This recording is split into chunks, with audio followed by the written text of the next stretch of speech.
അസ്സലാമു അലൈക്കും വറഹ്മത്തുള്ളാഹി വബറകാതുഹു. ബിസ്മില്ലാഹിർ റഹ്മാനിർ റഹീം. അൽഹംദുലില്ലാഹി റബ്ബിൽ ആലമീൻ. അല്ലാഹുമ്മ സ്വല്ലി അലാ സയ്യിദിനാ മുഹമ്മദിൻ വഅലാ ആലിഹി വസഹ്ബിഹി വസല്ലം. മഹാന്മാരായ സ്വഹാബാക്കളും പരിശുദ്ധമായ ഖുർആനും എന്ന ഈ സീരീസിൽ ഇന്ന് നമുക്ക് പരിചയപ്പെടാനുള്ളത് പ്രമുഖനായ സ്വഹാബി മഹാനായ അബൂ മൂസൽ അശ്അരി റളിയല്ലാഹു അൻഹുവിനെ കുറിച്ചാണ്. അവരുടെ യഥാർത്ഥ നാമം അബ്ദുല്ലാഹി ബിൻ ഖൈസ് എന്നാണ്. യമനിലെ അശ്അരി ഗോത്രക്കാരനായ അവർ തൻ്റെ ചെറിയ പ്രായത്തിൽ തന്നെ മക്കയിൽ വരികയും നബി സല്ലല്ലാഹു അലൈഹി വസല്ലമ തങ്ങളുമായി സന്ധിക്കുകയും പരിശുദ്ധമായ ഇസ്ലാമിലേക്ക് കടന്നു വരികയും ചെയ്ത വ്യക്തിത്വമാണ്. മുസ്ലിം ആയതിനു ശേഷം അവർ തൻ്റെ ജന്മദേശമായ യമനിലേക്ക് തന്നെ തിരികെ പോവുകയുണ്ടായി. പിന്നീട് നബി സല്ലല്ലാഹു അലൈഹി വസല്ലമ തങ്ങൾ മദീനയിൽ ഖൈബർ യുദ്ധവേളയിലായിരിക്കുന്ന സമയത്താണ് അവർ മദീനയിലേക്ക് ഹിജറ പോകുന്നത്. ഖൈബറിന് ശേഷമുള്ള മുഴുവൻ യുദ്ധങ്ങളിലും അവർ പങ്കെടുക്കുകയും നബി സല്ലല്ലാഹു അലൈഹി വസല്ലമ തങ്ങളോട് സാമീപ്യം പുലർത്തുകയും ചെയ്തു. അബൂ മൂസൽ അശ്അരി റളിയല്ലാഹു അൻഹുവിൻ്റെ ജീവിതം അത്യന്തം വിനയവും ത്യാഗവും നിറഞ്ഞതായിരുന്നു.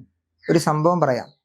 ബഹുമാനപ്പെട്ടവർ ഒരിക്കൽ നബി സല്ലല്ലാഹു അലൈഹി വസല്ലമ തങ്ങളുടെ കൂടെ യുദ്ധവേളയിലായിരിക്കെ അവരുടെ കാലുകൾക്ക് മുറിവേൽക്കുകയും കാൽ നഖങ്ങൾ കൊഴിഞ്ഞു പോവുകയും ചെയ്തു. ആ ഒരവസരത്തിൽ കാലുകളിൽ തുണിക്കഷ്ണം ചുറ്റിക്കൊണ്ടാണ് അദ്ദേഹം ആ യുദ്ധത്തിൽ തുടർന്നത്. നബി സല്ലല്ലാഹു അലൈഹി വസല്ലമ തങ്ങൾ അവരെയും അവരുടെ ഗോത്രത്തെയും വല്ലാതെ പുകഴ്ത്തി സംസാരിച്ചിട്ടുണ്ട്.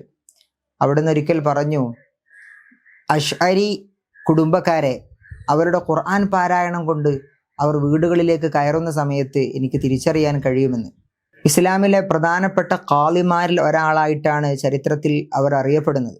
നബി സല്ലല്ലാഹു അലൈഹി വസല്ലമ തങ്ങൾ ബഹുമാനപ്പെട്ട മുആദ് ബിൻ ജബൽ റളിയല്ലാഹു അൻഹുവിനെ യമനിലേക്ക് ദഅവത്തിന് വേണ്ടി നിയോഗിച്ച സമയത്ത് അബൂ മൂസൽ അശ്അരി തങ്ങളെയും കൂടെ പറഞ്ഞയച്ചിട്ടുണ്ട്. പിന്നീട് ഉമർ റളിയല്ലാഹു അൻഹുവിന്റെ കാലത്ത് അവർ ബസറയിലും കൂഫയിലുമൊക്കെ അമീറുമായിട്ടുണ്ട്. ബസറക്കാരോട് ബഹുമാനപ്പെട്ട ഉമർ ഇബ്നു ഖത്താബ് റളിയല്ലാഹു അൻഹു അബൂ മൂസൽ അശ്അരി തങ്ങളെ അവരുടെ ഭരണാധികാരിയായിട്ട് നിയോഗിച്ചപ്പോൾ ഇങ്ങനെ പറഞ്ഞു: നിങ്ങളിലെ ദുർബലനിക്ക് ശക്തനിൽ നിന്ന് നീതി വാങ്ങിത്തരാനും നിങ്ങളുടെ ദീനിനെ സംരക്ഷിക്കാനുമാണ് അബൂ മൂസൽ അശ്അരിയെ ഞാൻ നിങ്ങളിലേക്ക് ഭരണാധികാരിയായി നിയമിക്കുന്നതെന്ന്.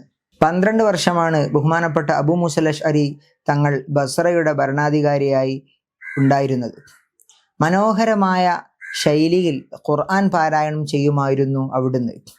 ഒരിക്കൽ നബി സല്ലല്ലാഹു അലൈഹി വസല്ലമ തങ്ങൾ അബൂ മൂസൽ അശ്അരി തങ്ങളുടെ ഖുർആൻ പാരായണം കേൾക്കാനിടയായി. അപ്പോൾ നബി സല്ലല്ലാഹു അലൈഹി വസല്ലമ തങ്ങൾ അബൂ മൂസൽ അശ്അരി തങ്ങളോട് പറഞ്ഞു: യാ അബാ മൂസ ലഖദ് ഊതീത മിസ്മാറൻ മിൻ മസാമീരി ആലി ദാവൂദ്.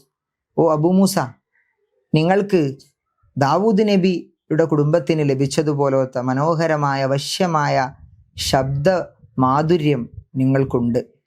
ഇത് കേട്ട അബൂ മൂസൽ അശ്അരി തങ്ങൾ പറഞ്ഞു: അള്ളാഹുവിൻ്റെ റസൂലെ, അങ്ങൻ്റെ ഖുർആൻ പാരായണം കേൾക്കുന്നുണ്ടായിരുന്നോ? അങ്ങനെയാണെങ്കിൽ അങ്ങക്ക് വേണ്ടി ഞാൻ അല്പം കൂടി മനോഹരമായി ഓതുമായിരുന്നല്ലോ എന്ന്. മനോഹരമായ ഖുർആൻ പാരായണം കൊണ്ടും തൻ്റെ ത്യാഗനിർഭരമായ ജീവിതം കൊണ്ടും വേറിട്ട വ്യക്തിത്വമായിരുന്ന മഹാൻ ഹിജറ 52-ൽ മുആവിയ റളിയല്ലാഹു അൻഹുവിൻ്റെ ഭരണകാലത്ത് മക്കയിൽ വെച്ചാണ് വഫാത്താകുന്നത്. ഇൻഷാ അല്ലാഹ് വരുന്ന എപ്പിസോഡുകളിൽ മഹാനവറുകൾ പരിശുദ്ധ ഖുർആന് ചെയ്ത സേവനങ്ങളെക്കുറിച്ച് നമുക്ക് സംസാരിക്കാം. അസ്സലാമു അലൈക്കും വറഹ്മത്തുള്ളാഹി വബറകാതുഹു.